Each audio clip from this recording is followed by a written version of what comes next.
किसी के दर्द पर सियासत करना सियासतदानों की नियति है, लेकिन जब सरकार अपने फर्ज से पीछे हट जाए तो यही सियासत उन्हें फर्ज का एहसास भी कराती है। उस सूबे में एक बेटी की शैतानों के सितम से सांसें क्या गईं, सियासत शुरू हो गई। जरा आप भी देखिए सियासत का ये रंग और कीजिए फैसला कि आखिर यह सियासत कितनी जायज है। एक बेटी जिसकी चिता की आग नफरत बन आवाम के दिलों में सुलगने लगी है। चिता से उठती चिंगारी मानो पूरे प्रदेश को जला देने को तैयार है। आवाम सवाल पूछ रही है, पर अफसोस कि सूबे की सरकार खामोश है। यहां तक कि मां, माटी और मानुष का नारा देने वाली पश्चिम बंगाल की मुख्यमंत्री ममता बनर्जी भी कटघरे में है। कोलकाता में सामूहिक दुष्कर्म की शिकार 16 साल की उस बेटी की मौत पर जमकर हंगामा हो रहा है। पीड़िता की मौत पर सूबे की सियासत गर्मा गई है।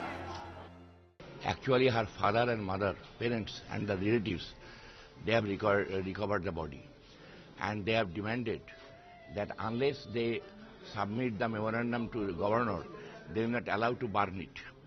So this is the problem. We only help the family. दरहकीकत जिस नफरत की आग पूरे प्रदेश में फैल चुकी है, उसकी पहली चिंगारी उठी थी बीते 25 अक्टूबर 2013 को, जब 16 साल की मासूम हैवानों की हैवानियत का शिकार हुई। ऐसा नहीं है कि पुलिस को उस हैवानियत की इत्तला नहीं मिली, बल्कि सच कहें तो पुलिस उस बेटी के दर्द से बाखबर होते हुए भी बेखबर होने का ढोंग करती रही। नतीजा, जिन हैवानों को सलाखों में होना था, उन्होंने एक बार फिर उस मासूम की अस्मत को रौंद डाला।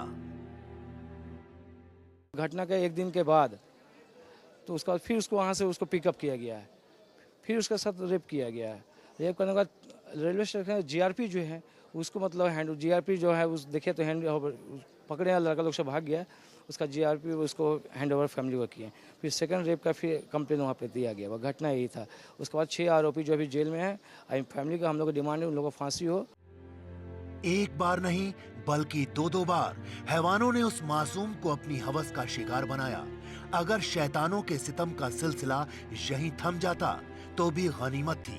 वो मासूम शायद उस दर्द के साथ भी जी लेती, लेकिन सितम का सिलसिला थमा नहीं, बल्कि बेखौफ हैवानों ने उस मासूम बेटी को खामोश रहने की धमकी दे डाली। सच कहें, 16 साल की उस मासूम की सांसों पर भी शैतानों ने पहरा बिठा दिया। वो बेटी कानून के मुलाजिमों की चौखट पर इंसाफ की खातिर जाती रही। उस बेटी के अपने रहनुमाओं से मदद की गुहार लगाते रहे, लेकिन ममता के राज में निर्मम हो चुकी पुलिस ने तो शायद फरियादी के साथ सरोकार की सौगंध नहीं खाई थी। लिहाजा हर तरफ से दुत्कार मिली और नाउमीदी ने उस बेटी को वो कदम उठाने पर मजबूर कर दिया, जिसका खौफनाक अंजाम अब सामने आया है। 23 दिसंबर को हम लोग भर्ती किए। भर्ती के बाद उसको फेंक के रखा गया था। 24 को ही फेंक के रखा गया था। फिर 3 रोज बाद उन लोगों को लिखा पढ़ी हुआ, इधर उधर हुआ तो इधर में भर्ती किया। फिर इधर के बाद हम इसको पीजी में ट्रांसफ़र के लिए कोशिश किए, सीट नंबर भी बुक कर लिए, सब कुछ हो गया।